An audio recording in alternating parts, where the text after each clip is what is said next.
Uh-oh. The last cookie. You can get a new box of cookies in as fast as an hour with Walmart Express Delivery. Are you my guilty self-conscience? No, I'm the voice offering you promo code EXPRESS for free delivery on your first order. Hey, who ate my cookies? You mean, these cookies? Order now. Welcome to your Walmart. Promotion valid for first express delivery order. $50 minimum subject to availability. Restrictions apply.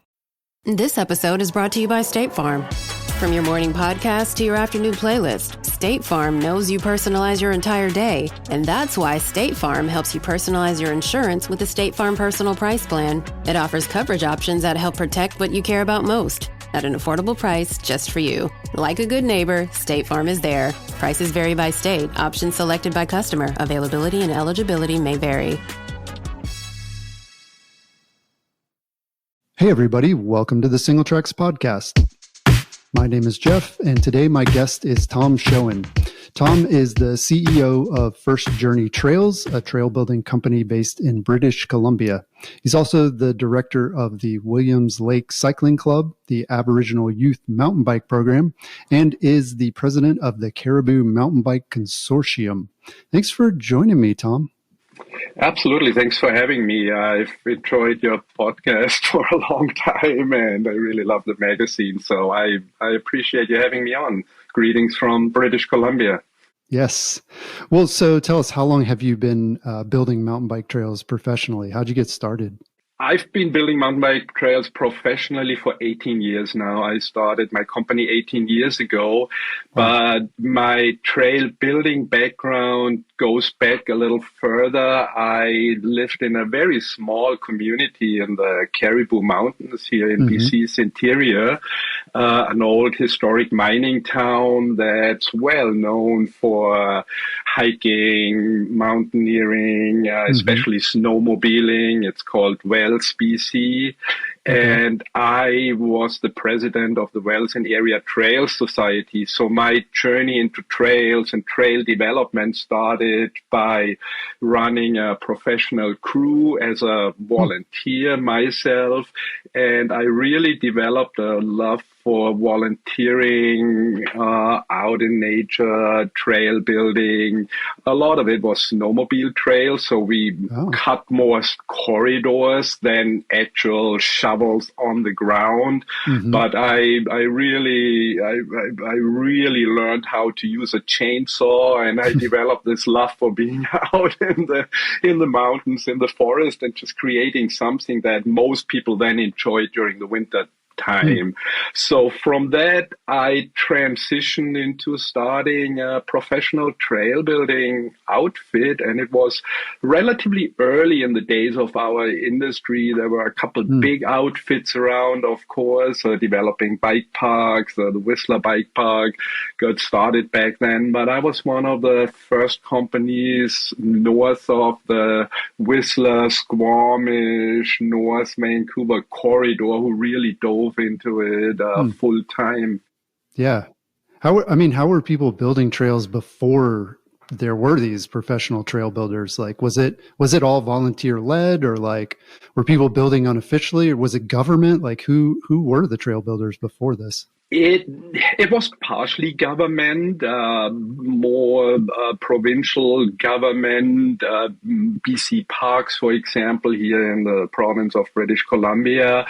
But in general, in Canada, it was all volunteer-led.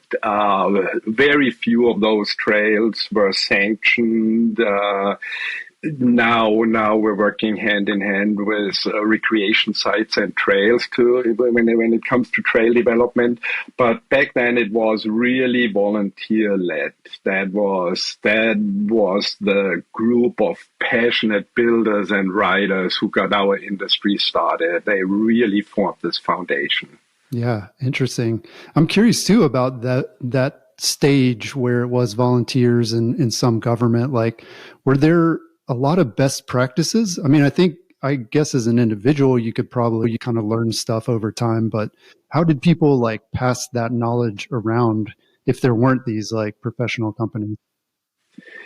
Many guys just like myself who got into mountain biking found mentors. There were these club volunteers, often guys who spend a lot more time building than actually riding, but they were passionate about creating new opportunities for their friends, for fellow club members, for other mountain bikers, and they passed down their knowledge, but it was very unstructured, like buzzwords like sustainability, environmental sustainability, even land ownership.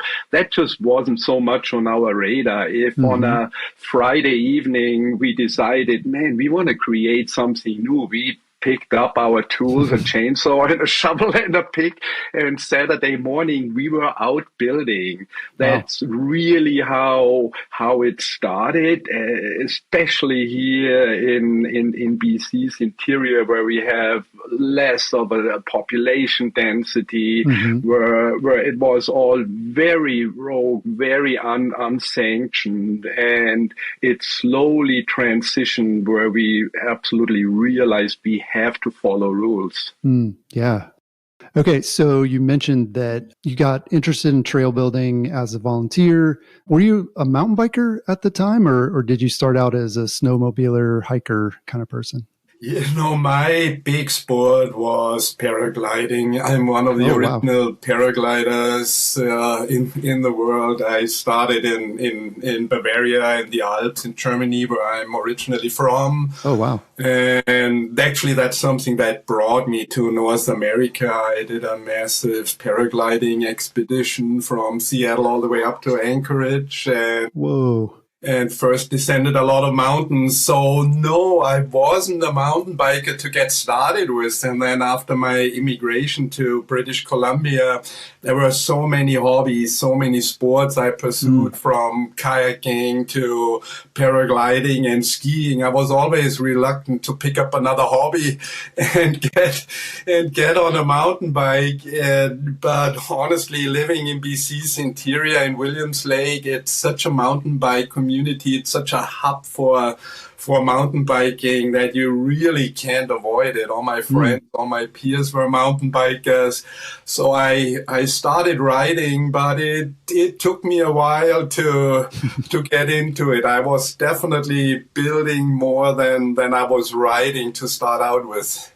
Yeah, interesting.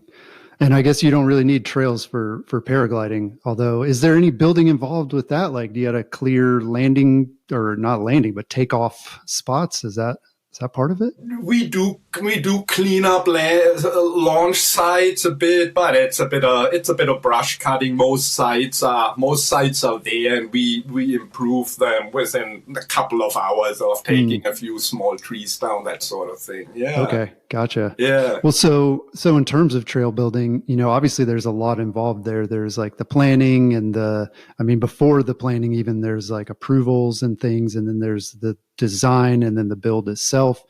What aspects of trail building do you personally enjoy the most? It really shifted over the years. When I started out, when I got full time into trail building with just a small crew, a couple builders that I hired, let's say myself and a crew of 2-3 builders, when we got our first commercial contracts paid by the provincial government, my big thing was chainsaw work. I started out by building very big, elaborate technical trail features. I love big wooden structures. So, looking back now, I was almost more a carpenter than anything else. I developed a couple new techniques on how to frame big wooden features where we could pre-build some of the elements. We built with a lot of dimensional lumber when we were building closer to communities. So honestly, it was a lot of carpentry work, and I really enjoyed that for many years because I loved the look of these features. My was to build them very clean and to create something that lasts for a long time, yet is safe for a beginner to an intermediate rider. But I just wanted to create these big structures, and the actual dirt work, the building of berms and single track dirt trails, that was something that was almost needed to put these technical features together, to string it all together. So I certainly started out as a very technical builder where a lot of wood was involved. But then over the years, I developed more of an eye and a love for finding lines that really match their surroundings. I was always intrigued by putting an intermediate or a black, difficult mountain bike trail on a mountainside that almost looked like an impossible canvas to build, where what we as trail builders call pinch points. I was always intrigued by finding mountains, hillsides, where we thought we can't really build there because we have these pinch points. We have these obstacles. It might be a steep cliff band, or it could be a ravine, a creek bed that seem to be very difficult to overcome and to build a trail through. So I was always looking for challenges, and I think that probably formed the second third of my trail building career. And then another big transition happened for me, where I developed the love of community and partnership building, where the big part became not the actual trail, but what the trail does for the mountain bike community and for communities at large, for non-mountain bikers, for the indigenous communities in British Columbia that we could bring in as partners. So I had almost these three very distinct chapters in my building career. Yeah, interesting. Well, I'm interested about the challenges in terms of building trails around these pinch points or through these pinch points. Was that something that you kind of mastered? Like, is that a challenge anymore? Is that kind of why you're not as interested in that? Or are there still these things where you'll have a project and you're like, oh my goodness, I have no idea how we're going to do this. We have to do something really creative here. That's absolutely still the case, and I'm in a position right now where I can pick and choose a bit in terms of the contracts, in terms of the projects that I'd like to take on. I've built so many signature trails in British Columbia that I can really pick and choose a little bit, and I absolutely like these challenging projects. I find it keeps my builders more engaged, and it's just so satisfying if you spend days and days out in the field, hiking, exploring, and finding ways to overcome these obstacles. It's the real reward, and often you have to create new possibilities, new technical ways to overcome these obstacles, and that is something again that not just myself enjoy, but I really think it brings very good trail builders back to my company, because trail builders love a good challenge. Yeah. Interesting. Well, so in the fall, you talked with Single Tracks about the First Blood Trail that your company is building in Hope, British Columbia. Is everything on track to get that trail officially open this season? What's left to be done? Absolutely. We're fully on track, and it's a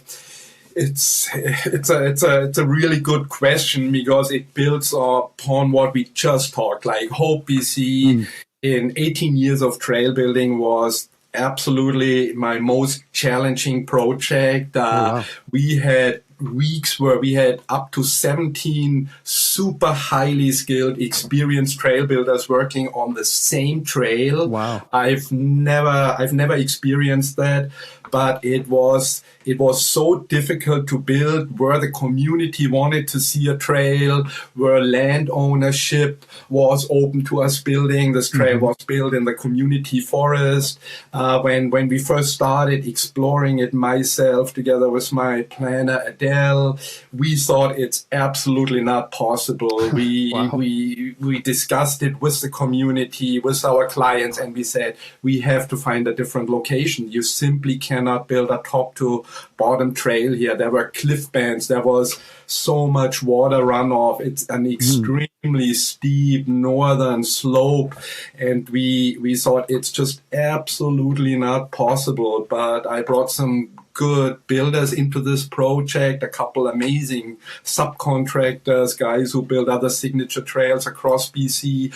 They looked at it. We hiked it over and over again, and we were able to really put a line together that's both challenging but also so rewarding, because again, we worked with the elements, we worked with the geography and with nature to actually put a trail in where a dozen of experienced trail builders thought it's impossible to build trail. So I'm very, very excited to open this trail up to the public, and we are on track because of our longer winters in that area, because the trail starts at almost 1,700 meters elevation level, and we have to dial it in before the grand opening. The grand opening will be later in the season, so we're looking at June, maybe early July. Okay. But it is on track. We've got one last wooden feature to complete. Again, this is at a pinch point. You absolutely need this ladder bridge. But once it's constructed, then the trail will be rideable top to bottom. And yeah, we all are really, really excited. Yeah, that's awesome. Well, as a trail builder, is there a risk with taking on a project like this? Like, my understanding is, I'm sure it depends on who you're working with, but there's usually like a contract that's bid out and you say, I can build this trail for X dollars. But then what happens if you get into it and you say, oh my goodness, this is going to take way more work than we originally thought? Is there a risk that you end up losing money on a project like that, or how does that work? It really is a big risk. After so many years, I have the experience to judge the level of risk I'm taking.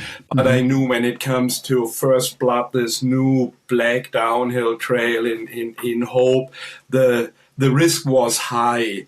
The cost was incredible. I mean, we all talk about inflation. We know how costs are skyrocketing in the trail building world. We're not exempt from this. Everything from accommodation to travel to wages to supplies and materials, costs are going through the roof. Often funding gets approved a year in advance, so we have to take that loss of inflation into consideration as a business owner, as a business person running a business.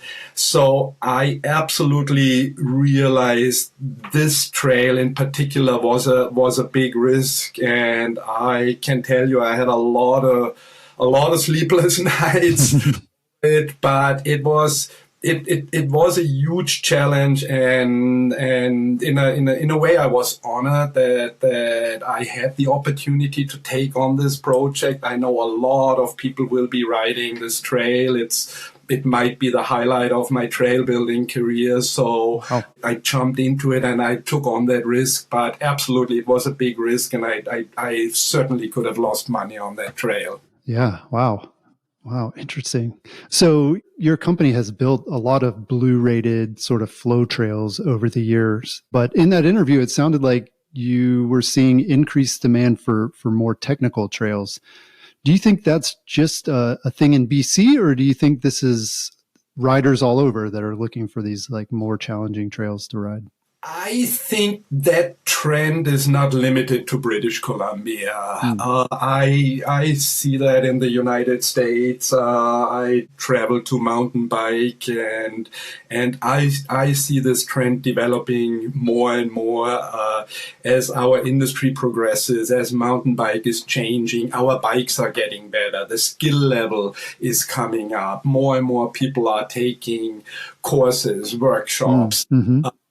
They hire coaches. So the general skill level of us mountain bikers is coming up. And again, it's partly due to better equipment. But I also think that especially in the last 5 to 10 years, we've built so many flow trails, and they all seem to have the same the same feel to them. You know, I can ride a flow trail in Williams Lake, and I can ride a flow trail in Bellingham, Washington, and they are very, very similar. Machine built, fast, fun, flowy trails. There is absolutely nothing wrong with it. They need it for the progression of ridership. They need it to get new people into our sport.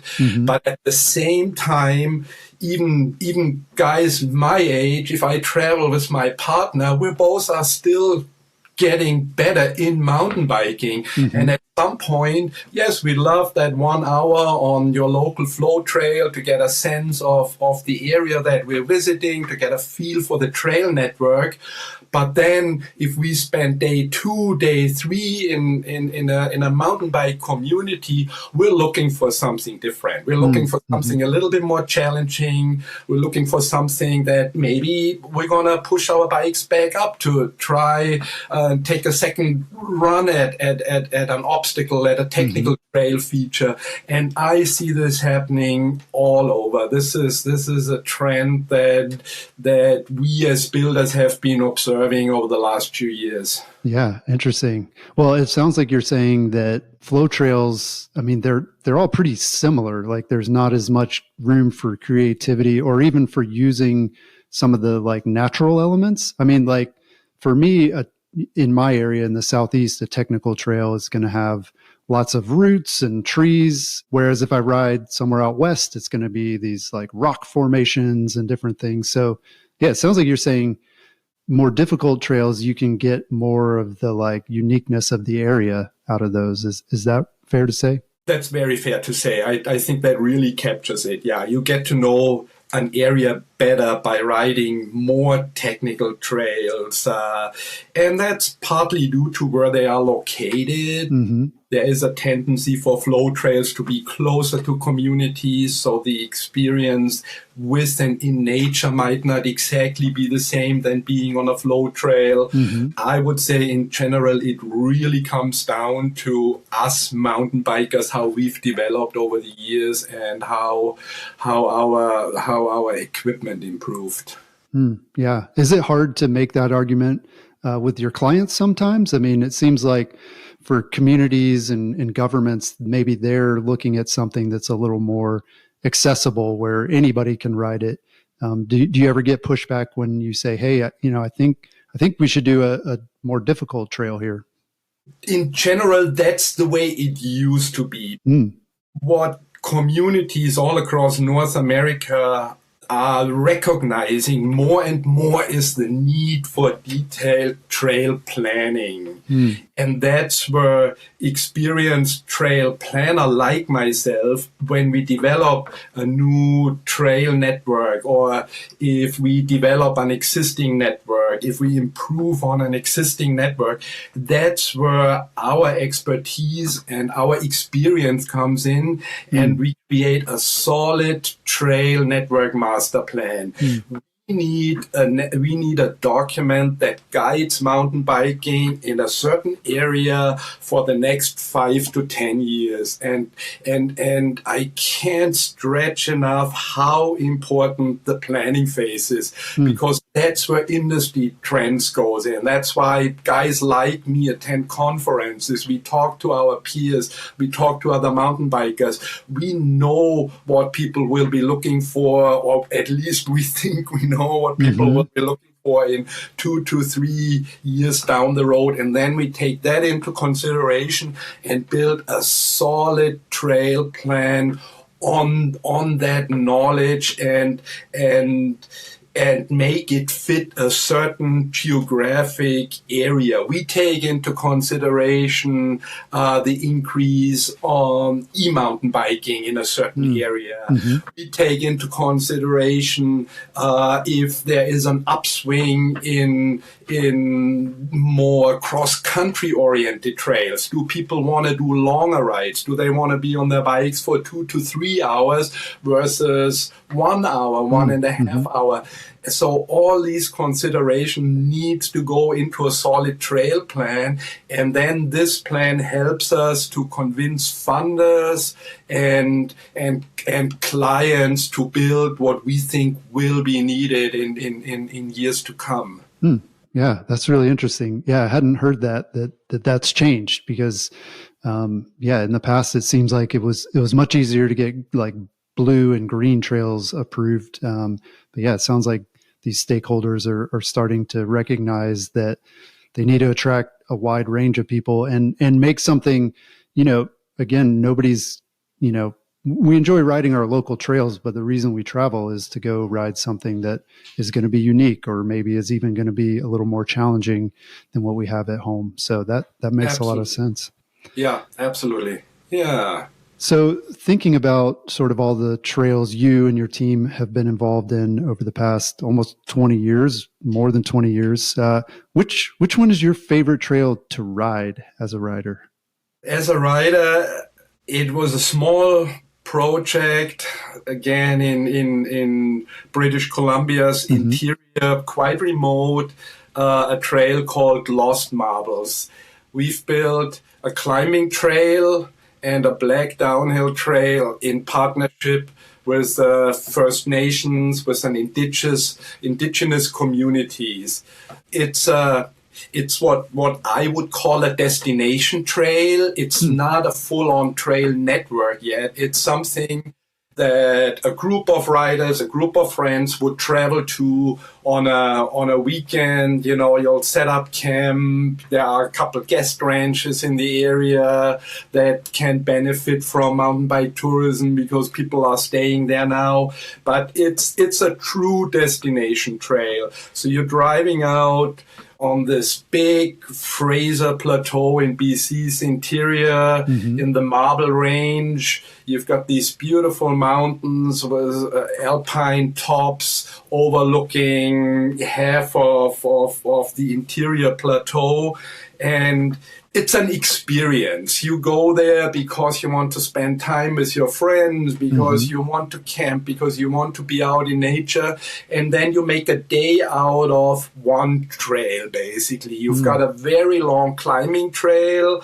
We built a trail that climbs from the valley bottom up through open fir, spruce forest into the alpine. So you're climbing for a couple of hours, which in itself is something that we don't have a lot of. So you're on a single track, hand-built climbing trail. It's absolutely gorgeous. You have the biggest river in British Columbia. Below you, you're overlooking the Fraser Valley areas. Just absolutely gorgeous. This is the type of ride where you pack a backpack, you bring some food, you bring a drink, you stop in between because of the scenery, and then eventually you make your way up into the alpine areas of this mountain, and you're at the top and you overlook the whole interior plateau, again with the Fraser to the west. And then you get ready for, depending on how good of a rider you are, you get ready for a 30 to 60, 70 minute descent on a gnarly, black, challenging downhill trail. Wow. And it's just unique. It's the type of trail, you're at the bottom, you crack a beer, you high five your buddies, and you've done something special. And part of it being special is because because it does take an effort. You know, if you come from the Lower Mainland, if you come from Kamloops, from our larger riding communities in British Columbia, you travel for half a day. You know, you're gonna put up camp, you're gonna find a spot to overnight, and it's a destination, and that's really what I enjoy. I don't want to just go to any network where I pull over at a parking lot and I go on a quick hour-long ride. In my opinion, more and more riders are looking for these destination trails. My dad works in B2B marketing. He came by my school for career day and said he was a big ROAS man. Then he told everyone how much he loved calculating his return on ad spend. My friends still laugh at me to this day. Not everyone gets B2B, but with LinkedIn, you'll be able to reach people who do. Get a $100 credit on your next ad campaign. Go to linkedin.com/results to claim your credit. That's linkedin.com/results. Terms and conditions apply. LinkedIn, the place to be, to be. Here at the Almond Joy Factory, where tropical vibes abound, we use soft, fresh-tasting coconut. The crunchiest almonds and delicious chocolate candy. Ah, but do you know what our most important ingredient is? Sometimes you feel like a nut. Sometimes you don't. Almond Joy's got nuts and something even way better than that. Yes, Almond Joy is made with almonds and joy. Yeah. Well, it sounds amazing. And I'm sure all of our listeners now are like Googling this, like, I want to go ride it. But yeah, you know, you mentioned too that it takes effort to like ride this, to do the climb and the descent and to get there in the first place. But I imagine it also took a lot of effort to build that trail. I mean, how long was this project going on and what was involved in actually creating it? It was a huge project. It was a 2-year project. It took us 1 full year to build the uphill trail, to build the climbing trail. Again, it's all hand built. I had up to 8 builders on that trail. So, you know, it really starts with setting up the logistics. Where can we camp? What's affordable? You know, can we afford to rent a cabin that sleeps 8 guys all summer long? Yeah. That year, we were hit very hard by forest fires. So climate change is becoming an issue for us builders. Especially in the last few years, we had to deal with tremendous smoke situations, with forest fire situation where we had to stop construction. So in that case of the Lost Marbles Trail, it took us one season to build the uphill trail and another season to build the downhill trail. We trained new builders throughout that project. I worked hand in hand with the Indigenous Youth Mountain Bike Program. So we built we trained trail building crews from the local Indigenous First Nations who helped us build. But really, with a lot of these more remote projects, the difficulty is in the logistics. You know, you're losing hours a day just by accessing the work sites. Yeah. You know, in case of Lost Marbles, there is a road going up to the top of the mountain. There's a fire lookout, but even the drive up to the top of the mountain is an hour plus. So now you've got a crew of 6, 7, 8 builders up on top of the mountain, and typically if we build a downhill trail, we'll build bottom down into the valley. So now you might have another hour and a half long hike to get to your building site, you know, and then you reverse that. So every day you're losing 4 hours, you're losing 5 hours, you know, just to access the building site. And that's really why trail building is expensive. A lot of people don't realize, you know, what the cost of trail building is. And it's not the hours that you have your builders on the mountain with a pick and a shovel and a Pulaski in their hand. It's everything else that gets people to that point. Right. Yeah. Wow. Right. Never thought about all of that. My goodness. So You mentioned sort of early in your career really enjoying building wooden features, and looking at some of the photos of your builds, I see a lot of these wooden features, ladder bridges and that sort of thing. And BC is known for that too. North Shore, I mean, a lot of people call that North Shore features, that whole idea. What's kind of the expected lifespan of a wooden bridge in BC, and how can you build it so that it does last even longer? Very good question. And the answer is it varies greatly. It really depends on if you here where I am right now, Williams Lake in BC's interior, where we have a relatively dry climate in the summer, cold winters with not very wet snow. Features can last many, many years. Some of the big signature wall rides that I built, they are standing now for 15 years. Oh, wow. And they're going to last another 5 years to 10 years easily. But that's because it is so dry and you use certain techniques for water runoff or just the type of fastness that you're using, the dimension of the lumber. We try and overbuild a little bit to just give it those couple extra years. Yeah. But again, that is here in BC's interior. That would be probably more similar to building in the southern United States, south in the southwest of the US. Right. But then if we're looking at the North Shore or some of the trails we've built along BC's west coast in some small west coast communities, you're building with different type of wood. You're often using cedar because it lasts longer.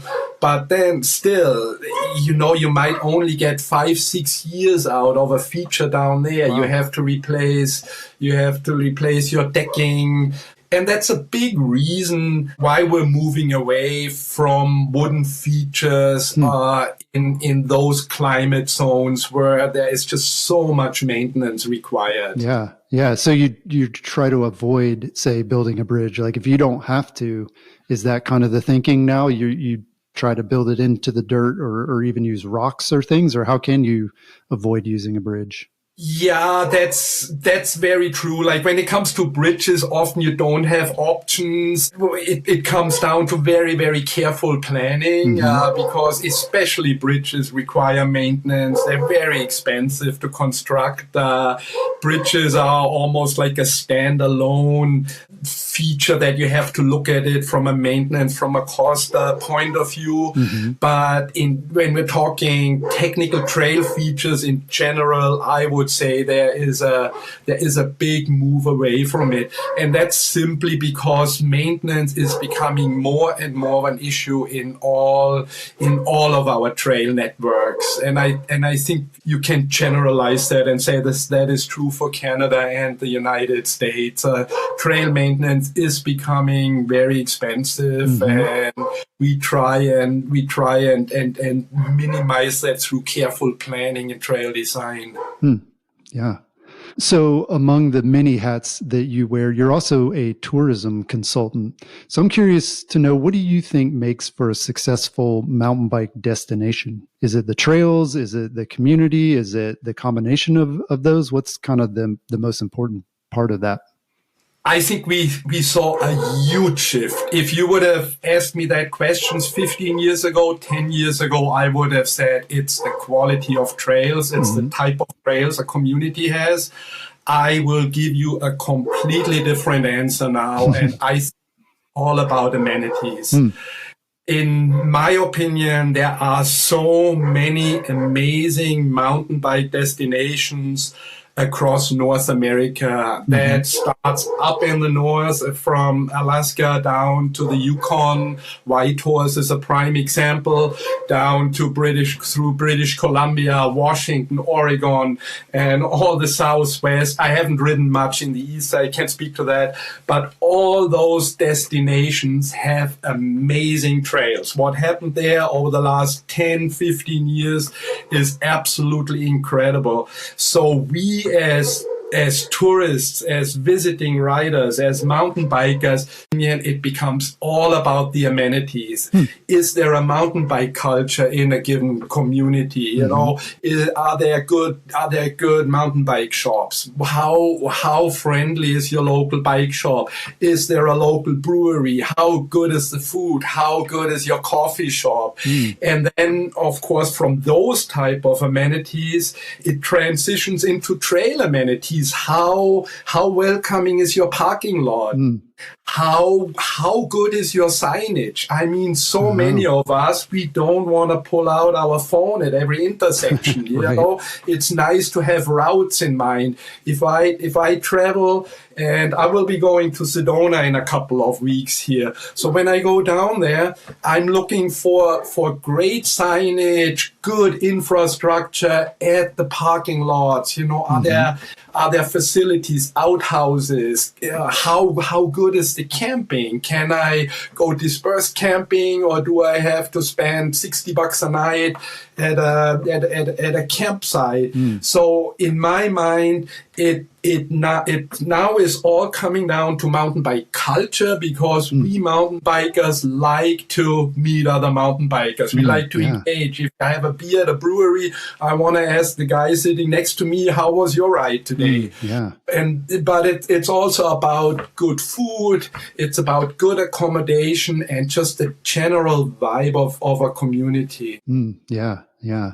Well, I also am curious to understand, you know, you mentioned this idea of signature trails, and understand how that fits with a mountain bike destination. So my understanding from how you're describing signature trails, this would be like the ride that people come to this destination to do. It's the main one, the most well-known. What makes a signature trail? Is it the length? Is it the challenge? Is it certain features? I mean, are you trying to like put features in that you know people are going to want to take a picture at and share with their friends? I mean, what goes into making something a signature trail?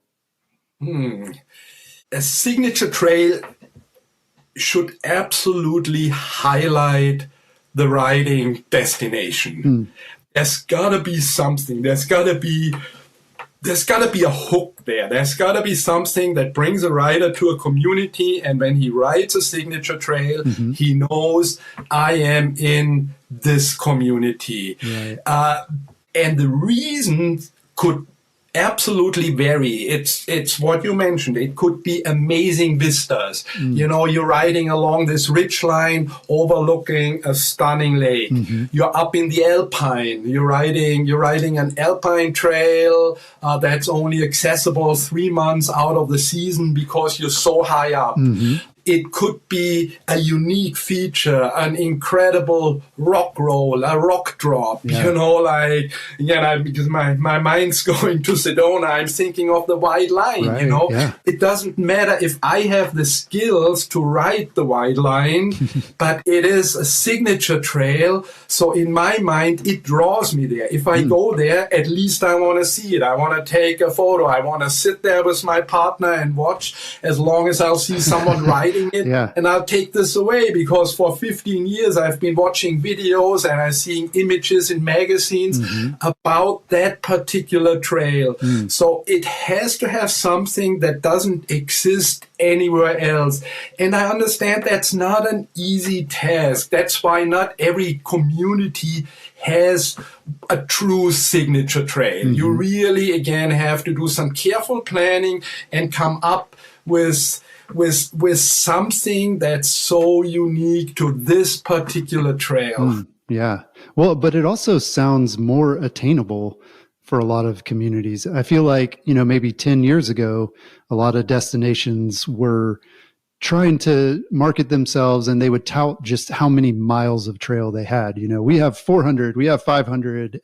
But at the same time, if I think about some of these other riding destinations, a lot of them, it is just one trail. I mean, it's like the Monarch Crest Trail in Salida, Colorado. I mean, there's plenty of other trails there too, but everybody knows the Monarch Crest and the Marbles Trail that you were mentioning. I mean, that sounds like, I don't even remember the name of the town, but I remember the trail. And so it seems like if you could kind of put all your funding and your efforts into making one really great, unique trail, then maybe is that enough to turn a place into a destination for a lot of riders? In my mind, it is. Absolutely. I do think so. Again, because we as mountain bikers, we tend to travel, and a destination trail can absolutely be a signature trail. In fact, they make the best signature trails. Yeah, I absolutely agree. But then there is one additional component when it comes to signature trails and mountain bike tourism and trail networks in general. And that is something that has often been overlooked in the past. And I know I mentioned it a couple of times already, and that's trail maintenance. I think that is something that we as builders, as industry expert, as mountain bike clubs, as tourism destination organizations, we have to focus on more and more. In fact, here in British Columbia, I'm often discouraging communities to build new trails. I think we have so much trail infrastructure in place. We absolutely need to focus on trail maintenance. There is a bit of a push to revamp old trails. And that is something that's more cost effective, that maintains trails, and at the same time really refreshes it. You know, like we can add a couple features, a couple stunts. We can rebuild a few berms on an existing trail and turn this trail into a completely new, fresh riding experience. Yeah. And I think that is something that funders and all these local trail associations and our mountain bike partners need to start looking at. Trail maintenance is absolutely crucial. And all the good riding centers, they have very well maintained trails. And just like you mentioned, it's not in the mileage. It's not in the overall length of the network so much anymore. It doesn't matter to me how many miles of trails you have if they are poorly maintained and there are trees down, there's water damage, erosion damage. Trail maintenance is going to become crucial in the next few years. Yeah, it's definitely a quality over quantity situation. And you think about some of these destinations too that have hundreds of miles of trails. Most of us, even if we're there for a week, we might ride 100 miles, maybe, but we're going to start with that signature trail and we're going to kind of work our way down. And there are those last hundreds of miles of trails that nobody ever rides outside of maybe the locals. And that is difficult to maintain. And at that point, why even kind of bother investing in that? Yeah, very much so. Yeah, very true. Yeah. So when you talk to various communities as a tourism consultant, I imagine you're not just pitching mountain bikers. I mean, it sounds like you're involved in a number of outdoor activities. But I am curious how mountain bike tourists are seen relative to other groups of tourists among your clients. Are mountain bikers seen as a good demographic in terms of like they spend more, or that their visits are longer, or what are people saying, or what is their understanding of what the mountain bike tourist looks like? A lot of communities are recognizing the value of mountain bike tourism. The demographic has changed so much over the years.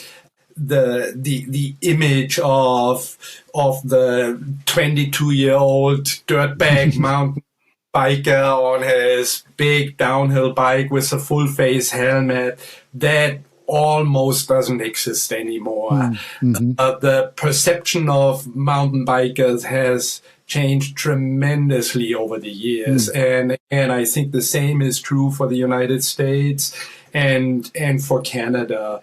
It was difficult 15 years ago to sell mountain bike trails to your local mayor and city council.